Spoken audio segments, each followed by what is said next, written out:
ఎవరైతే చిన్న పిల్లలు తప్పిపోయి ఉంటారో, ఎవరైతే అనాథ పిల్లలు తప్పిపోయి ఉంటారో, ఎవరైతే అనాథ పిల్లలు బాల కార్మికులుగానో, వెట్టి చాకిరీ చేస్తూ ఉంటూ, బెగ్గర్స్‌గానో, చెత్తేరేటువంటి పనులు చేస్తూ ఉంటారో, వారిని రక్షించేటువంటి కార్యక్రమమే ఆపరేషన్ స్మైల్ 11 అనేటువంటిది.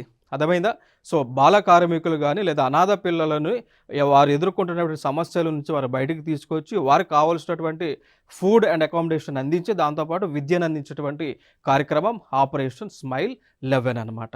ఓకేనా? సో, మరి దీన్ని ఎవరు ప్రారంభించారు అంటే, women and children safety wing ఇదొక సంస్థ.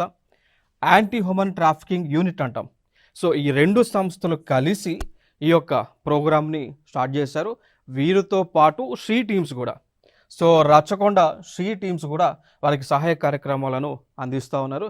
ఆ భాగంగా చూస్తే ఇద్దరు బాయ్స్‌ను చైల్డ్ లేబర్ నుంచి, ఓకేనా? సో, ఇద్దరు పిల్లలను బాల కార్మికులుగా ఎవరైతే ఉన్నారో వారిని రక్షించి పునరావాస కేంద్రాలకు తరలించడం జరిగింది. సో, అక్కడ వారికి అకామిడేషన్, ఫుడ్ ప్రొవైడ్ చేయడంతో పాటు ఎడ్యుకేషన్ని కూడా ప్రొవైడ్ చేస్తుంది ప్రభుత్వము.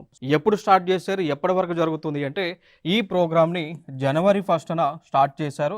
అయితే ఇది జనవరి 31 వరకు కూడా తెలంగాణలో జరుగుతుంది.